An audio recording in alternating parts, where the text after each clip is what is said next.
everyone! Welcome back to my vlog. This is Claire, your nature lover. So it's Sunday again. So it's time na naman ng aming gala because it is our rest day. So dito ako ngayon guys sa Central dahil may kinuha akong order. Ayan, nakuha ko na yung aking order at pabalik na ako sa MTR, sa train. Dahil pupunta na ako doon sa aming meeting place para magkapag-start kami mag-hiking. So today's gala po ay pupunta kami sa West Dogtit. It is our second time na napupunta sa West Dogtit dahil po nakapag-hiking na kami dito last 2020 pa. So medyo matagal-tagal na. At ang West Dogtit po ay very hard na hiking spot po dito sa Hong Kong, kaya let's go! Samahan niyo akong magbiyahe at papunta na ako dito sa sakayan ng tren papunta doon sa aming meeting place. Nagmamadali na pala ako guys dito sa lakad ko dahil yung meeting time namin is 9 AM. So mayroon na lang akong 30 minutes dyan para magbiyahe. So kailangan kasi namin makarating ng maaga doon sa place para hindi kami tanghaliin ng akyat. So last time kasi tinanghali kami ng akyat, natapos kami ng hiking ng 6 na ng gabi. So delikado na po yun guys dahil madilim na, medyo masukal yung daan, medyo mahirap nang mag-hike sa ganyang oras dahil delikado na. So this time nakasakay na ako sa train at ito, yan po yung dinadaanan namin, medyo malayo-layo na ako sa city. So yung area po na yan ay malapit na sa airport, yan po yung Lantau Place. So ito na yung place na marami yung hiking spot. So dito talaga yung puntahan ng mga nag-hiking.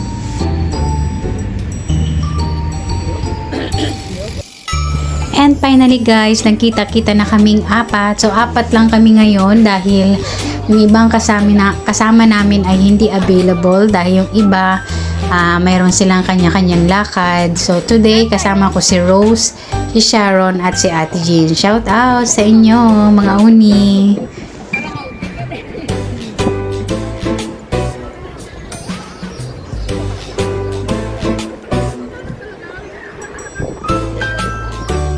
Papunta na kami guys doon sa aming starting point. So kailangan pa naming sumakay ng isang bus. So from doon sa place namin, train and then one bus pa. So medyo malayo-layo nga. So bus 11 po ang sasakyan namin papuntang Tai O.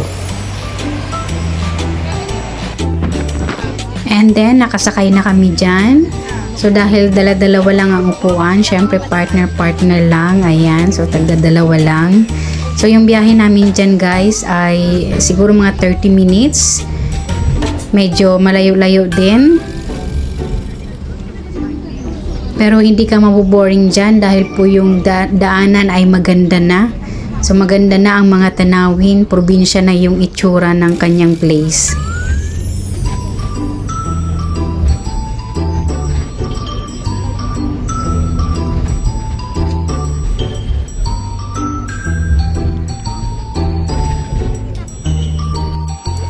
And after 30 minutes, nakarating po kami dito sa aming starting point. Syempre, hindi mawawala ang picture taking, remembrance na dito tayo nag-umpisa. So ayan guys, picture.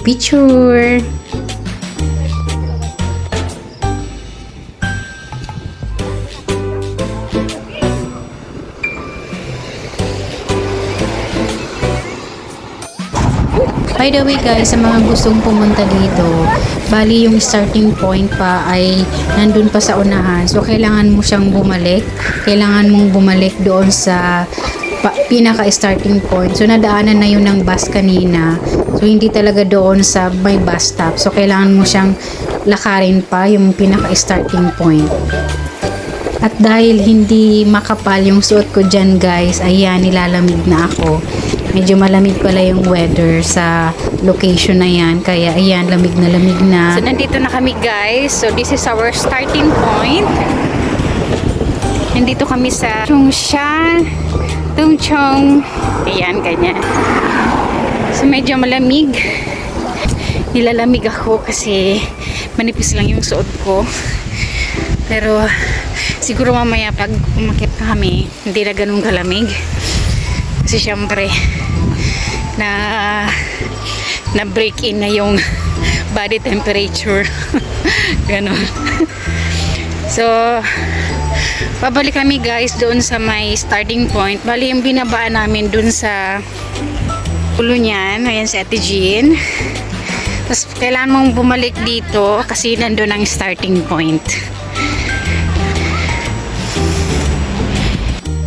And nandito na kami guys sa starting point, pero hindi pa kami mag-i-start dahil kakain po muna kami ng lunch. So, kami talaga kapag nag-hiking kami, kumakain muna kami bago kami umakyat para nga ma-board na agad yung kinain namin. So ayan guys, naghahanap kami ng table dyan na malinis dahil kakain muna kami ng lunch at para mabawasan na rin yung bit-bit namin. Kakain muna kami guys bago kami umakyat para mabawasan yung mga dala namin. Kaso basa yung mga mesa dito, punasan na lang. Ayan. Ha? Sa taas? Saan taas? Punasan na lang. Ito po yung mga hiking na may mga bear. May palit. Kaming beer. Meron kaming kanin. Ayan. May balon-balunan. Dali na. Dito na, dali. Akin to. Meron kaming atay. Atay. Ng, Ito. Dali. yan ang ulam namin. Hi! Wala pa. Kain muna tayo guys. Ito yung mag-hike na kakain mo na bago makyat. Kakain muna kami para mabawasan yung mga dala namin. Kasi mamaya gagapang kami. Ayan. Ayan. Tapos na kami kumain.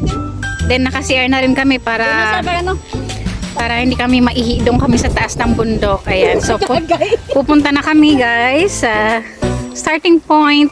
Ate, cellphone. Ito ang aming hiking. First hiking ngayong 2025. After 5 years. After 5 years, babalik kami dito sa West Dog Teeth. Ito yung huling hiking namin dito ay 2020 pa. So after 5 years, babalik kami. So habang paakyat kami guys, syempre may entry. Ito ang entry. Ito ang entry ni Sharon. Kampay. Kampay. Yung mag-hike na may tagay. Mamaya may hilo ka dun sa gapang mo. Di ba wala na ito mamaya? So ito ang aming starting point guys. Ito ang yan ang aming starting point. So paakyat na kami guys. Ito na.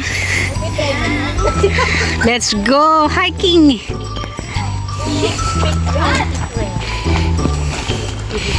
So ito ang aming starting point. Ayan, nandito kami. You are here. And then ito ang aming pupuntahan guys. Punta doon, dyan ganyang kahaba. Ayan.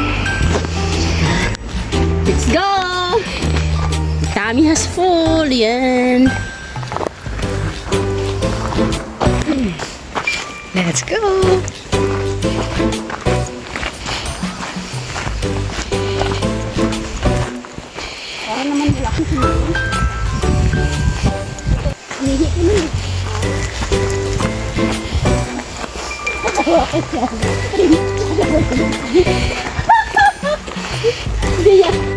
Are you ready, Rose? Workout bago umakyat dun sa matarik na hagdan. Ayan. Ayan. Ubus na ba yung tinatagay mo dyan? Ayan. Panaydigay niyan.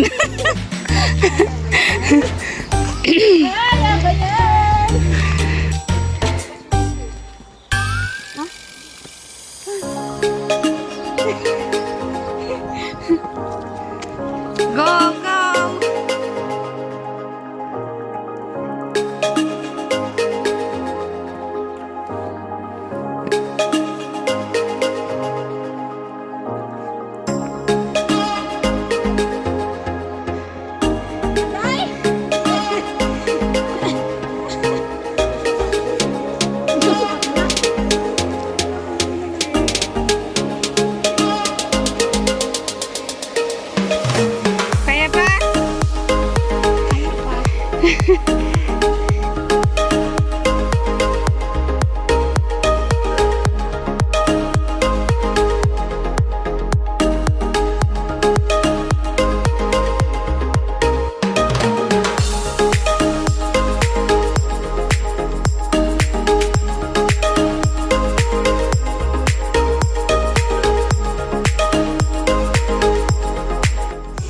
So yun guys, mag-shortcut kami kasi iba daw yung daan doon. So dito kami lulusot para makarating sa taas.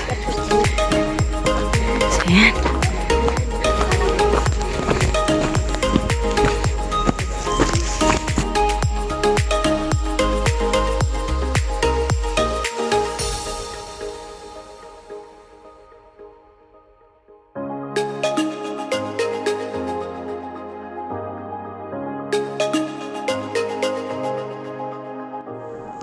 So ayan guys, medyo masukal na po yung inaakyat namin. So medyo mahaba-haba pa yan. Dahil 6 hours po yung takbo ng, yung duration ng hiking na ito. So yan po yung dinadaanan namin ngayon. Medyo makahoy na at medyo pataas po yan.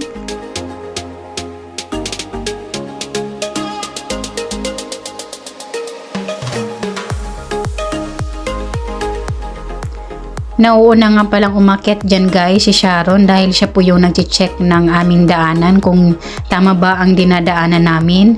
At nahuhuli lagi si Ate Jean dahil lagi siyang kumukuha ng mga video. So yan guys yung view, medyo maganda na, medyo mataas na yung aming naakyat.